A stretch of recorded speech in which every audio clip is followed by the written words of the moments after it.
Pernah kepikiran nggak sih, apa yang sebetulnya bedain antara seorang manajer sama seorang pemimpin sejati? Nah, perjalanan buat jadi pemimpin yang benar-benar berdampak itu ternyata bukan soal bakat loh. Ini adalah sebuah proses, sebuah tangga yang bisa kita daki bareng-bareng, satu persatu. Yuk kita mulai perjalanannya. Oke, sebelum kita lanjut lebih dalam, saya mau lempar satu pertanyaan nih buat Anda. Coba bayangin balapan MotoGP. Mana yang lebih penting buat menang, pembalapnya atau motornya? Coba deh, renungkan sebentar. Nah, kalau analogi tadi kita bawa ke dunia kerja, motor itu ya, manajemennya, sistemnya, prosesnya, strukturnya, semua yang bikin mesin organisasi jalan. Sementara pembalapnya, itulah kepemimpinan.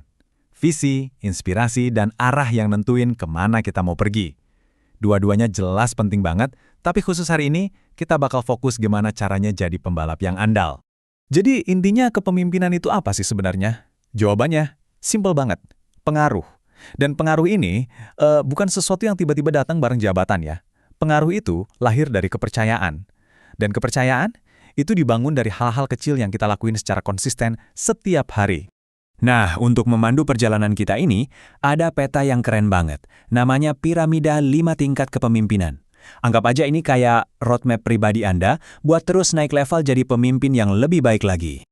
Oke, setiap perjalanan pasti ada titik awalnya kan? Nah, ini dia, fondasi paling dasar, garis start bagi semua orang yang mau memimpin. Di tingkat pertama, kita tuh memimpin murni karena posisi. Pengaruh kita datangnya dari jabatan yang kita punya. Entah itu titel manajer, ketua tim, atau bos. Ini titik awal di mana otoritas itu dikasih, bukan didapetin. Di tahap ini, tim ngikutin kita bukan karena mereka terinspirasi atau suka sama kita. Jawabannya simpel, mereka ngikutin karena mereka harus. Ini soal kewajiban kontrak, bukan soal loyalitas dari hati. Mereka digaji untuk itu, sesederhana itu. Terus gimana caranya biar bisa naik dari level ini? Kuncinya cuma satu sebetulnya, mulai peduli. Tunjukin minat yang tulus ke tim Anda sebagai sesama manusia, bukan cuma sebagai angka di laporan. Ingat ya, posisi ini cuma titik start, bukan garis finish. Oke, dari kewajiban, sekarang kita pindah ke koneksi yang tulus. Ini nih, langkah yang krusial banget dalam perjalanan kepemimpinan. Selamat datang di level 2 izin atau permission. Nah, disinilah kepemimpinan yang beneran itu mulai tumbuh. Anda udah nggak lagi mimpin karena titel di kartu nama, tapi karena hubungan baik yang berhasil Anda bangun sama tim Anda. Dan di sini perubahannya fundamental banget. Tim Anda sekarang ngikutin bukan lagi karena harus, tapi karena mereka beneran ingin. Mereka secara sukarela ngasih Anda izin untuk memimpin mereka. Ini beda banget rasanya. Ada satu kutipan yang pas banget buat ngegambarin level ini. Mereka nggak peduli seberapa banyak yang Anda tahu, sampai mereka tahu seberapa besar Anda peduli. Intinya apa? Hubungan itu nomor satu. Kepedulian Anda itu kayak kunci yang ngebuka pintu hati mereka, baru setelah itu semua keahlian Anda bisa diterima. Terus, gimana dong cara bangunnya? Gampang kok, cuma 3 langkah. 1. Mendengarkan. Benar-benar dengerin ya, bukan cuma nunggu giliran ngomong. 2. Mengamati. Perhatiin apa sih yang sebenarnya mereka butuhin. Dan 3. Belajar. Kenali mereka sebagai manusia utuh, bukan cuma sekedar staff. Oke, hubungan udah kebangun, sekarang waktunya pembuktian. Kita bakal lihat gimana pemimpin yang hebat itu ngubah koneksi jadi hasil nyata, terus melipat gandakan dampaknya lewat orang lain.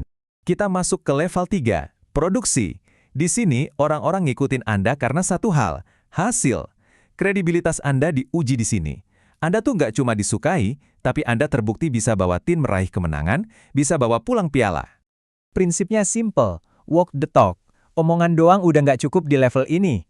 Tim itu ngeliat apa yang Anda lakukan, bukan cuma apa yang Anda omongin. Waktu Anda jadi contoh nyata, disitulah momentum tercipta, dan semua orang jadi semangat buat gerak bareng. Nah, sekarang kita naik lagi ke level 4, pengembangan orang. Di sini nih, pergeserannya gede banget. Fokus Anda bukan lagi menghasilkan sesuatu, tapi menumbuhkan seseorang. Orang ngikutin Anda bukan lagi karena apa yang Anda lakuin buat perusahaan, tapi karena apa yang udah Anda lakuin buat mereka secara pribadi. Dan ini poin paling pentingnya. Legacy atau warisan Anda itu bukan lagi soal pencapaian Anda, tapi soal siapa yang Anda orbitkan. Sukses Anda di level ini diukur dari berapa banyak pemimpin baru yang lahir dari tangan Anda. Anda berinvestasi di orang lain dan bantu mereka buat bersinar. Dan akhirnya kita sampai di puncak piramida.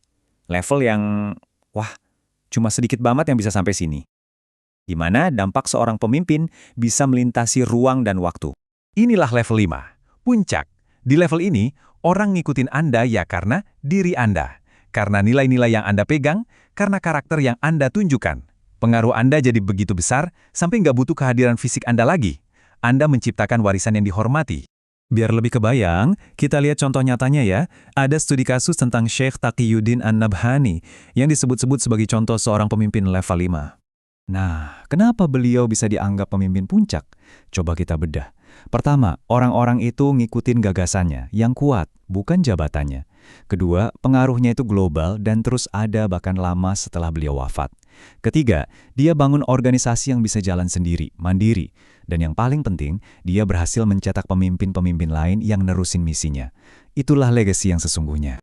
Oke, setelah kita daki bareng-bareng semua level ini, dari yang cuma punya jabatan sampai ke puncak, jadi apa sih artinya jadi pemimpin sejati itu? Mungkin jawabannya terangkum dengan sempurna di kutipan ini. Seorang pemimpin adalah orang yang tahu jalannya, menempuh jalannya, dan menunjukkan jalannya. Mereka nggak cuma ngasih peta, tapi mereka jalan bareng kita. Nah, sekarang pertanyaan terakhir saya buat Anda. Coba jujur sama diri sendiri, Anda sekarang ada di level mana? Dan apa satu langkah kecil yang bakal Anda ambil hari ini buat naik ke level berikutnya?